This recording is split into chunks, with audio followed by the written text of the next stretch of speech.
विस्फोटक न्यूज के प्रायोजक हैं red pro real estate developers.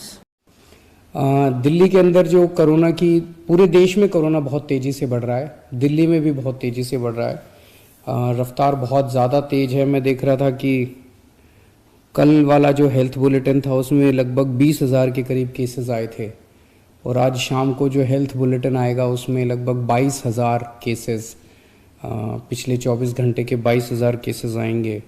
तो डेली बहुत तेज़ी से केसेस बढ़ रहे हैं, जिसको जो एक चिंता का विषय तो है, लेकिन जैसे मैंने पहले भी बोला था, घबराने की बात नहीं है। जब मैं बोल रहा हूँ घबराने की बात नहीं है तो मैं सारा डेटा एनालाइज करके बोल रहा हूँ।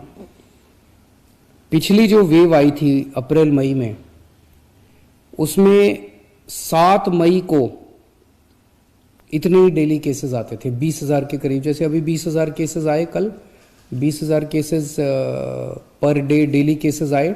7 मई को भी 20,000 केसेस आए थे पिछली वेव में, लेकिन 7 मई को 341 मौतें हुई थी। 341 मौतें। लेकिन कल जब 20,000 केसेस आए हैं तो 7 मौत हुई हैं।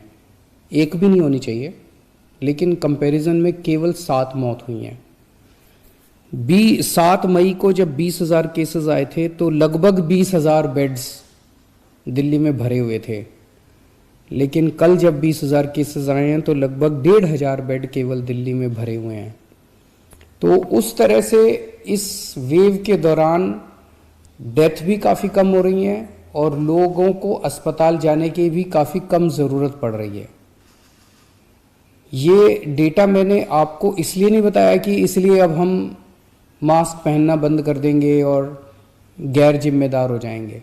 ये डेटा मैंने आपको इसलिए बताया कि पैनिक करने की कोई ज़रूरत नहीं है, घबराने की कोई ज़रूरत नहीं है, डरने की कोई ज़रूरत नहीं है, लेकिन जिम्मेदारी के साथ काम लेने की ज़रूरत है। जो मैं बार बार बोल रहा हूँ कि मास्क पहनना सबसे ज़रूरी है।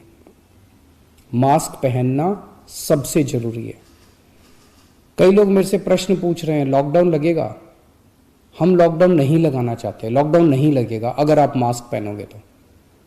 मास्क पहन के घर से बाहर निकलो, मास्क पहन के चारों तरफ घूमो। अगर ज़रूरत ना पड़े तो घर से बाहर ना ही निकलो, अभी थोड़े दिन कोई ज़रूरी नहीं है, लेकिन मास्क पहनना बहुत ज़रूरी है। सोशल डिस्टेंसिंग बहुत ज़रूरी है। हम लॉकडाउन नहीं लगाना चाहते, फ़िलहाल लॉकडाउन लगाने की कोई हमारी मंशा नहीं है, और हम चाहते हैं कि जल्दी से जल्दी ये वेव ख़त्म हो, और कोशिश हमारी है कि कम से कम रिस्ट्रिक्शंस हम लोग लगाएं ताकि लोगों के रोज़ी रोटी चलती रहे, लोगों के रोज़गार चलते रहें। केंद्र सरकार से भी हमें पूरा सहयोग मिल रहा है, तो सब लोग मिलके, मैं, एलजी साहब, हमारे सारे ऑफिसर्स, केंद्र सरकार, सब लोग मिलके सिचुएशन के ऊपर नज़र रखे हुए हैं और सिचुएशन को कंट्रोल किए हुए हैं।